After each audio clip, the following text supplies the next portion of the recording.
Good morning everyone. My name is Vasanta Kumari, Math faculty. Now today let us go ahead with the micro teaching session.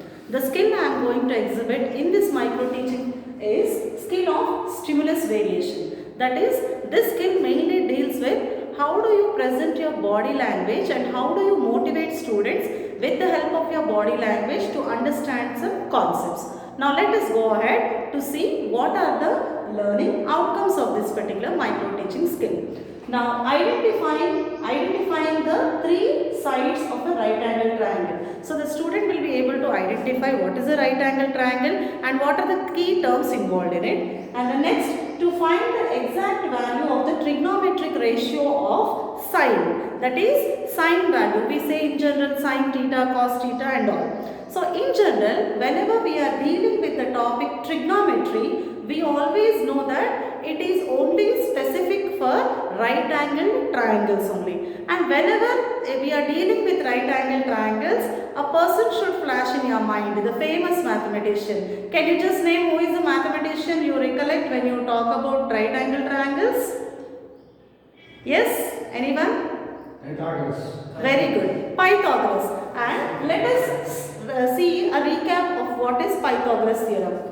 Whenever we deal with a right angle triangle, we know that one of the angle is 90 degrees.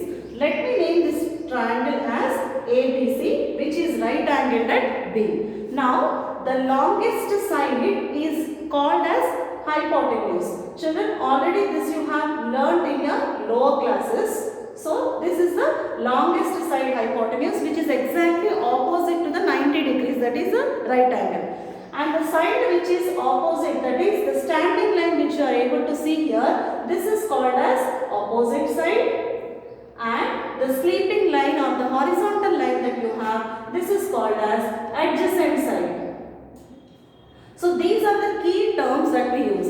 And what is the Pythagoras theorem statement? Can you recollect the Pythagoras theorem statement? Sine square plus sine square equal to hypotenuse square. Okay, that means hypotenuse square. So let us name it as AC. So I can say that AC square is equal to the sum of the squares of other two sides. That means the sum of the squares. So we are having squares, and what square we are taking? The other two side squares we are taking, which is AB and BC in this case. So it is AB square plus BC square. So this is the Pythagoras theorem. Now based on this, we can conclude that the remaining two angles are acute angles. Why are we going and recapping this right angle triangle is to know that these two angles can be only acute angles, because there is a chance of only one angle to be 90 in a triangle, which you already know from your previous classes. Now, whenever we are dealing with the topic trigonometry, because it has got three sides and the measurements we are dealing with, so the name trigonometry is given to this. This is a special branch in mathematics. So let us learn about the exact value of trigonometric ratios today, especially sine value. So trigonometry. Please see the spelling. Don't make any error in writing the spelling. Trigonometry. You can just write like this so that you can remember easily. So in trigonometry, today let us discuss about the sine value. So we have 6 trigonometric ratios. Let us list them out first and try to understand what are the values that we possess for these sine value, cos value and all these. And why do we use, where do we use? Let us try to understand in detail. Suppose you have a tree, a big tree, a palm tree or a coconut tree, and you want to find the height of that particular tree and you are at some particular distance. Not only a tree, suppose you are just standing in front of a very big tower or a building. For that you want to find the height of the building or tower or anything which you cannot measure physically. So mathematics, trigonometry provides us an easy way by giving some ratios. Those are called as trigonometric ratios. With the help of these ratios, our work becomes very simple, which you are going to learn ahead in applications of trigonometric ratios. Now what are the 6 trigonometric ratios? Let us try to understand. This tree and this is a person, that is you are the person here, and you are going to have a distance between the tree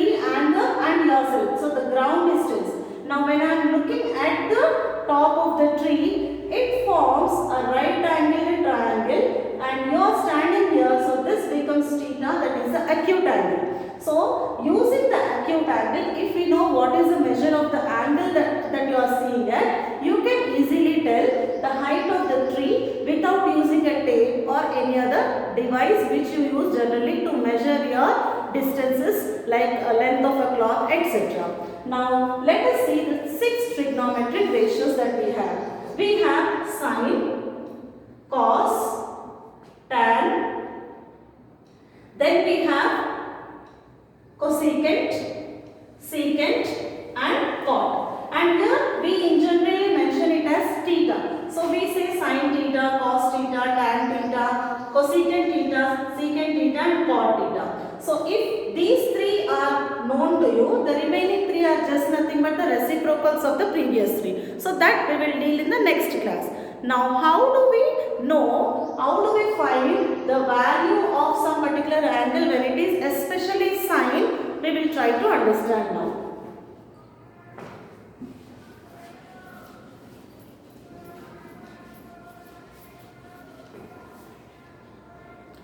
Basically, we are dealing with 5 angles, and the angles are 0 degrees, followed by 30 degrees, then 45 degrees, 60 degrees and 90 degrees. So these are the 5 measures, that is 5 angles which we calculate for all the 6 trigonometric values. For example, here you can make a table like sine, cos, tan, etc. and you can get the measures, that is the exact value. We are going to find the exact value of this particular angle. That means if it is sine 0, what will be its value? If it is sine 30 degrees, what is its value? You have to see the row and the column which we have seen. Now today let us discuss mainly with sine.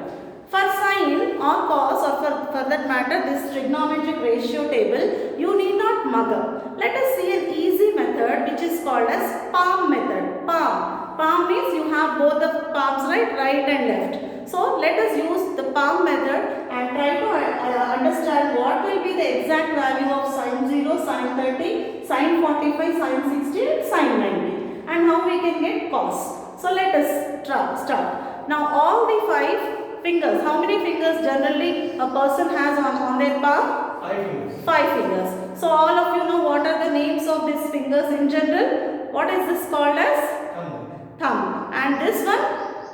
A pointer or in general? Index finger. Very good. Index finger. And this is the tallest finger that we have. And it is in between both of them. Okay. So this is the tallest finger. And what about this finger? Ring. Yeah, generally we try to wear rings on this finger and we will not forget it. And this is the, what is this finger? Little finger and the shortest one, the cute one. Okay, these are the 5 fingers that we have. Just using our fingers, how to find what is sine 30, sine 45, let us see now.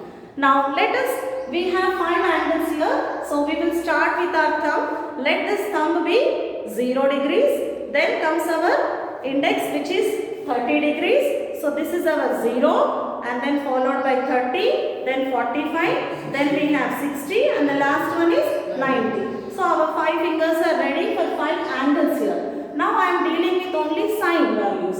Now let me fold this finger. For example, I want to fold this finger. Okay, that means which value I am going to calculate now? Tell me which angle is this? 30. 30, because this is 0, this is my 30 degrees. So this finger when I am folding, the value which you are going to get now or obtain now will be sine 30, this one. So this is the value which you are going to get. And how do we get the value? There is a simple trick for this. Now you have to take the root of number of fingers towards your thumb side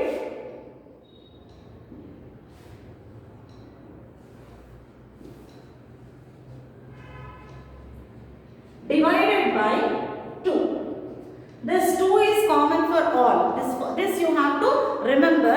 It is nothing but number of fingers on your thumb side under the root divided by 2. Now suppose this is sine 30 I am finding. Now how many fingers are there towards your thumb side? 1. So the value will be 1 here and it will be under the root because it is root. Under the root we need to write under root 1 divided by 2. So root 1 by 2 in simplest form, that is root 1 by 2. What can we get if I try to express in simplified form? Root 1 is nothing but 1. So simply it is 1 by 2. So the value of sin 30 I can write it as 1 by 2. So this is how you are getting. Now let us go for, suppose I am folding this finger. Which value am I going to get now? 60, because this is the fourth finger, so our fourth value is 60. So let us try to get the sin 30 value. Now how many fingers towards your thumb side? Count. 1, 2, 3. So what will be the value? 3 and it will be under root divided by 2. So here the value will be root 3 by 2. Now root 3 can't be done anything, it is already in the simplest form, that's it. So the value of sin 60 will be root 3 by 2. Now let us try to find what is sin 45. So for that, which finger I need to? Yeah, this one, that is a taller one. So now how many fingers are there towards the thumb now? 2. So it will be under root 2 divided by 2. Now this I can express it as further root 2 divided by. How can I write 2 in terms of root values? Root 2 square. That is root 2 into root 2 will give me 2, the value 2. So further I can cancel this and I will get 1 here. So the value will be 1 by root 2. This is sin 45. Now let us see 0. 0 means which finger I am supposed to fold now? Thumb. So how many fingers are left? No fingers. So it will be root 0 by 2. So root 0 by 2 is nothing but simply 0 by 2, which is nothing but 0. Because 0 divided by any number you are going to get 0 as a result. Now let us calculate the last value, which is 90. For that I am going to fold the last finger. Now how many fingers are there just before this? 4. So it will be root 4 divided by 2. Further, root 4 is a perfect square. So I can write it as 2. So it will be 2 by 2, which will be 1. So sin 90 value you are going to get 1. Now, hope that you have all understood. Any doubts here? Any more? Now, how to go for cos value? You should tell me. Any trick do we have? What is cos? How to find cos? Reverse. Very good. Reverse. So instead of counting this side fingers, you need to count that side fingers. So that is how you can get all the values for sine, cos, tan, cosecant, secant and cot. So this is an easy method to understand and remember the values. Even if you forget, no need of mugging up. You can, even if you are forgetting, you can immediately recollect and write with this particular method. Thank you for watching. I hope you people have understood the concept. Thank you all.